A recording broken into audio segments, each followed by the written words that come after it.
இன்றைக்கி நம்ம பார்க்க போகிறது கருவேப்பிலை தொக்கு. ரொம்ப ஹெல்த்தியான இந்த கருவேப்பிலை தொக்கை ஒரு முறை செஞ்சு வச்சிட்டோன்னா மாதக்கணக்கில் கெட்டு போகாது. எப்படி செய்கிறதுன்னு பார்க்கலாம் வாங்க. வீடியோக்குள்ளே போகலாம். கருவேப்பிலை இலைகளை பாருங்கள், நல்லா வாஷ் பண்ணிவிட்டு நல்லா உலர்த்தி தண்ணியே சுத்தமாக இல்லாமல் இந்த மாதிரி எடுத்துக்கணும்.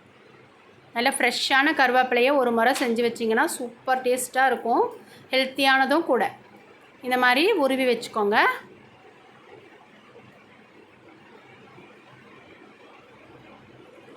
முதல்ல நாம் ஒரு 2 ஸ்பூன் அளவுக்கு தனியா எடுத்துக்கலாம், 1 ஸ்பூன் அளவுக்கு கடுகு எடுத்துக்கலாம்,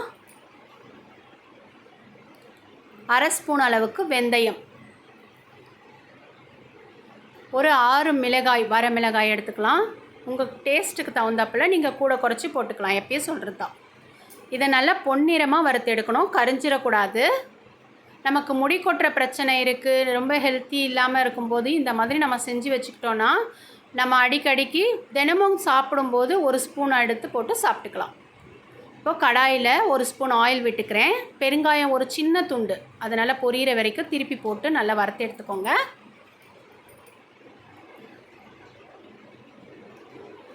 இந்த மாதிரி நல்லா பொரிஞ்சு வரட்டும். இப்போது ஒரு எலுமிச்சம்பழம், அரை எலுமிச்சம்பழம் சைஸ் அளவுக்கு நான் புளி எடுத்திருக்கேன். எங்கள் வீட்டில் புளியோட டேஸ்ட்டு கம்மியாக தான் தேவைப்படும், அதனால் நான் ஒரு அரை எலுமிச்சம்பழம் எடுத்திருக்கேன். அதே இந்த எண்ணெயில் நம்ம வறுத்து எடுத்துக்கலாம். இப்போ அதே எண்ணெயில் கருவேப்பிலையை போட்டு வறுத்து எடுத்துக்கலாம். நல்லா அந்த கொஞ்சம் நேரம் அந்த சத்தம் கேட்கும் பார்த்திங்களா, அது வரைக்கும் தான். ரொம்ப நேரம் வறுக்கணும்னு இல்லை, அந்த ஈரப்பதம்லாம் போயிட்டு ஒரு கிறிஸ்பியாக வர வரைக்கும். இப்போ பாருங்கள், நல்லா கிறிஸ்பியாக ஆயிடுச்சு. நல்லா அந்த பச்சை கலர் மாறாமல் அப்படியே இருக்குது பாருங்கள். இதை நல்லா ஆற விட்டுடலாம், ஆஃப் பண்ணிடலாம். இப்போ நம்ம ஏற்கனவே வறுத்த எடுத்ததெல்லாம் முதல்ல மிக்ஸி ஜார் போட்டிடலாம். இப்போ நம்ம இதை அரைச்சிட்டோம் பாருங்கள். இப்போ இதுலேயே நம்ம கருவேப்பிலையை போட்டு அரைச்சி எடுத்துக்கலாம்.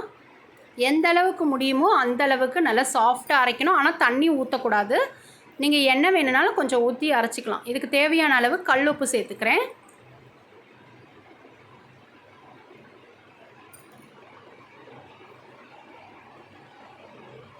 இப்போ பாருங்கள், நல்லா சாஃப்டாக அரைச்சி எடுத்துகிட்டு வந்துட்டோம்.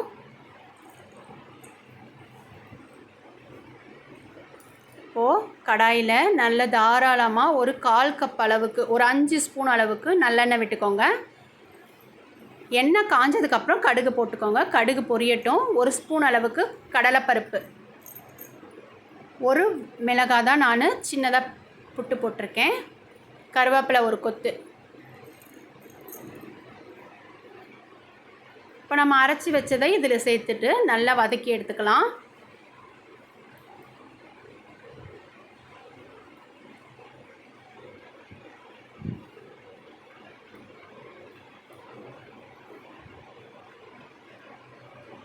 ஒரு நிமிஷம் இல்லை 2 நிமிஷம் அதை அப்படியே விட்டுருங்க. நல்லா வந்துருச்சு பாருங்கள், எண்ணெய் திரிஞ்சு வந்துருச்சு, வதங்கி வந்துருச்சு பாருங்கள். இந்த அளவுக்கு வதங்கி வந்ததுக்கப்புறம் ஸ்டவ்வை ஆஃப் பண்ணிவிட்டு ஆற விட்டு நம்ம ஒரு பாட்டிலில் கொட்டி வச்சிடலாம். நமக்கு எப்போல்லாம் சாப்பிடணும் தேவைப்படுதோ அப்போல்லாம் நம்ம எடுத்து சாப்பிட்டுக்கலாம். தேங்க்யூ.